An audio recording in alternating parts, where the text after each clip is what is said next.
Hey guys, and welcome back to my channel. This week we are going to cover one of the most versatile foods in the world, the humble onion! Now the onion is great because cultures all over the world have hundreds if not thousands of dishes that use onion in them. They are absolutely incredible for flavor, and it really pays to know both how to use them, and in this video I'm also going to talk about pan overcrowding, which is something I think people know of conceptually, but then we're going to see some side-by-side results of overcrowding versus not overcrowding. Let's just get into it. I've been talking too long. Glad you're still here! Start off by removing the tip and the root of the onion. If your knife isn't sharp enough to puncture the flesh, then make sure to safely sharpen it before you proceed. I personally like to keep a really clean working space, even when doing food prep, because I feel better that I have control over my environment, which minimizes the chance that whatever I'm cutting might slip or behave unpredictably. Cut the onion in half and then remove the outer rind. I often will remove up to one layer down because there's a gross filmy layer that likes to get caught in your teeth and generally is unpleasant to consume. Also, if the onion's significantly discolored, feel free to remove as many layers as necessary until it looks uniform in color. Onions are cheap enough that it's not worth getting sick over. The first cut is the one I use the most often, a simple beginner's dice.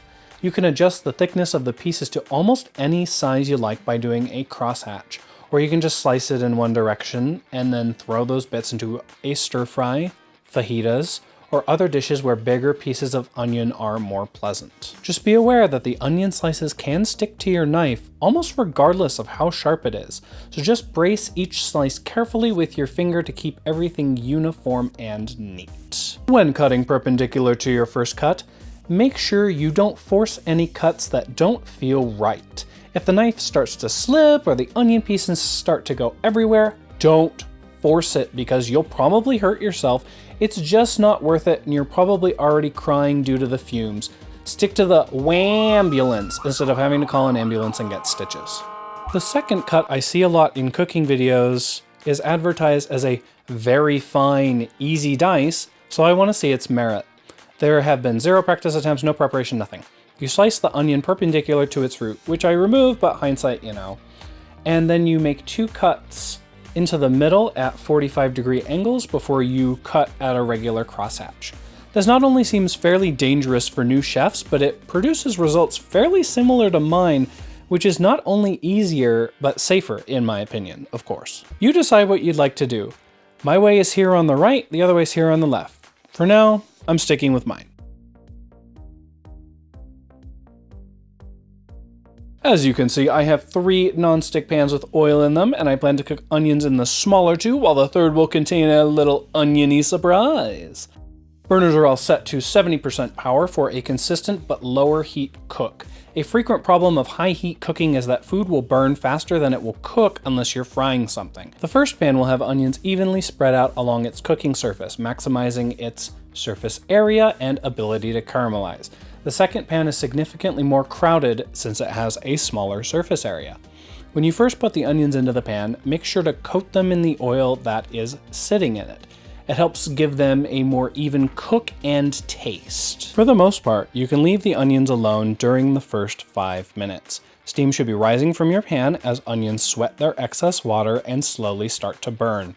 Caramelization is the process of burning onions, but we're doing it in a controlled fashion. Some elite chefs use burnt onion as a bitter flavor in their dishes, but I seriously recommend against it unless you know what you're doing. The surprise is, You hoodie-less twit! How dare you defile my channel! oh, that sudden outburst is so unlike me. The surprise!